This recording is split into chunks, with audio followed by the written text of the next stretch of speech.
Happy weekend po mula sa DOST Pag-asa. Ito po ang ating weather update ngayong May 3, 2025, Saturday. Ito po ang ating satellite image at pinapakita po niya yung location ng low pressure area or LPA na ating minomonitor. Kasalukuyan po na nasa 235 km siya ng west of Dipolog City, Zamboanga del Norte. Itong LPA ay magdadala po ng maulap na kalangitan na may kasamang mga thunderstorms at pag-ulan sa Visayas, sa buong Mindanao, sa Quezon, sa Mimaropa, sa Bicol region, at sa probinsya ng Batangas. At dahil po dito, yung tuloy-tuloy na pag-ulan ay ina-advise po natin na yung mga kababayan natin sa Mindanao at sa mga nakaapektuhang lalawigan na mag-ingat, lalo na sa mga nakatira sa landslide-prone areas at saka sa mga bahain. Sa mga susunod po na oras ay maaaring makaapekto din ito sa Palawan. Siya po ay magta-traverse sa Palawan and then pupunta po siya bukas, ay approximately mamayang gabi or bukas dito sa West Philippine Sea. And eventually ay mag-dissipate na po siya. Pero hindi po natin inaalis yung anumang chances na posible itong magpatuloy sa mga susunod pa na araw. Pero sa Monday, ay ina-expect natin na yung epekto ng LPA ay mawawala na dito sa Pilipinas. Kaya manunumbalik po tayo sa partly cloudy to cloudy skies with isolated rain showers and thunderstorms.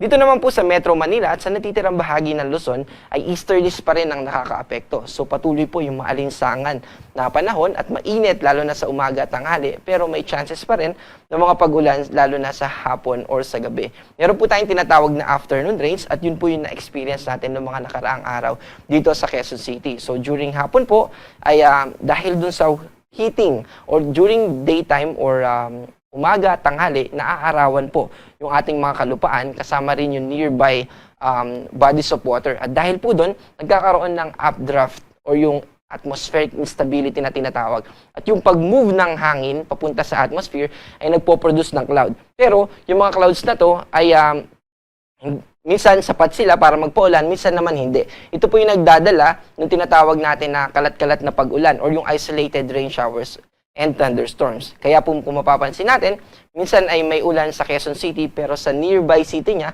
ay wala, like sa Valenzuela. At para naman po sa ating forecast bukas, patuloy pa rin po na easterlies ang makakaapekto sa malaking bahagi ng Luzon. At dito po sa Metro Manila, ang agwat ng temperatura ay 25 to 35, sa Baguio ay 17 to 26, sa Tugigaraw ay 26 to 36.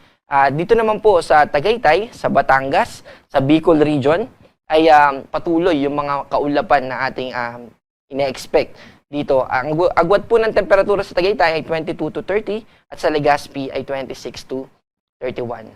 Dito po sa Visayas, kasama yung Palawan, ay patuloy yung maulap na kalangitan na ina-expect natin na may kasamang mga pag-ulan.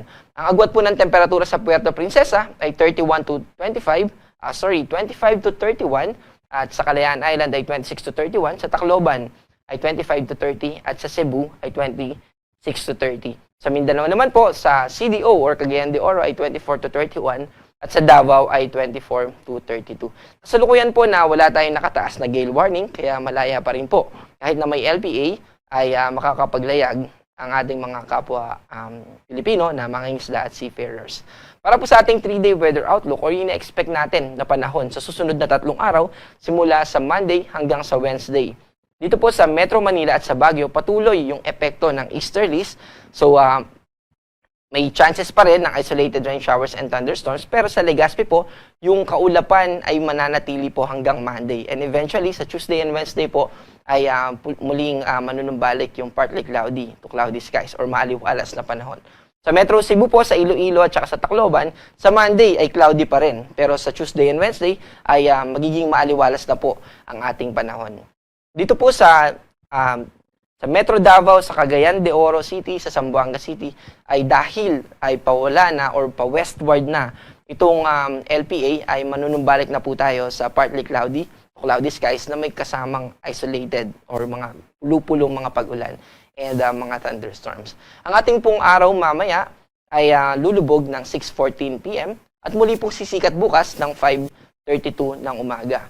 Mainit pa rin po at yung heat index natin ay kung isa-summarize natin today ay yung mga danger level category natin ay focus lang sa Luzon at hindi po umabot yung sa Visayas and Mindanao. Nasa extreme caution lang po sila. Kaya tayo po sa Metro Manila at sa mga nasa northern part ay mag-ingat pa rin po tayo sa banta ng mainit na panahon at maalinsangan na pakiramdam.